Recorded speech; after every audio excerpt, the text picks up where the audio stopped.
Vous êtes la dame de la gare? Mais qu'est-ce qui se passe ici? Il y a des enfants qui ont disparu, il y a des collègues qui ont disparu. Je n'arrive pas à joindre mon mari. Mais qu'est-ce qui se passe ici, là? Dites-moi. Qu'est-ce qui se passe? Votre mari a été enlevé, madame.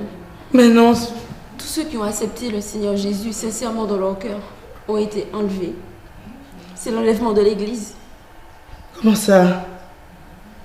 Regardez. Dans 1 Thessaloniciens 5, verset 16, il est écrit: en effet, le Seigneur lui-même a un signal donné à la voix d'un archange et au son de la trompette de Dieu descendra du ciel, et ceux qui sont morts en Christ ressusciteront d'abord. Ensuite, nous, c'est-à-dire votre mari et tous les autres qui seront encore en vie, seront tous ensemble enlevés avec eux sur des nuées à la rencontre du Seigneur dans les airs. Et ainsi, ils seront toujours avec le Seigneur. Mais c'est pas possible. Emmanuel avait raison alors. Tous les soirs, il me parlait de Jésus. Hier soir encore, il m'a parlé de séminaire sur la fin des temps.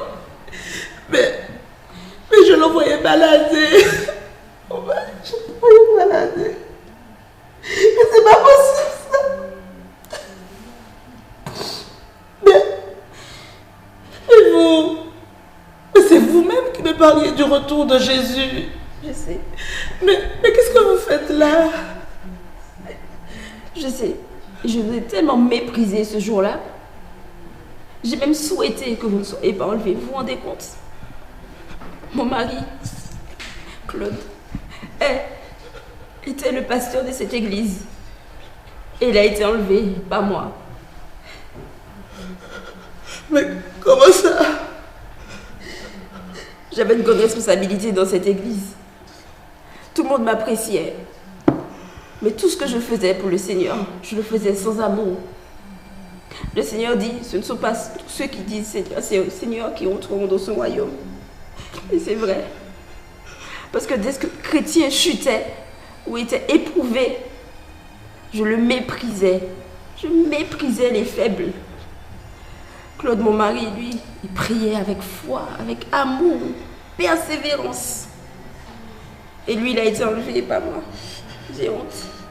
J'ai honte. Mais ça veut dire qu'on est quoi ici, là?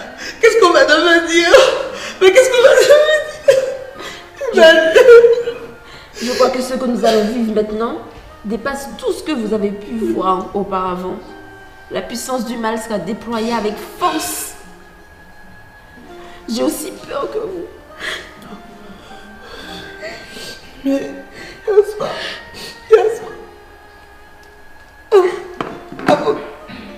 avant de dormir,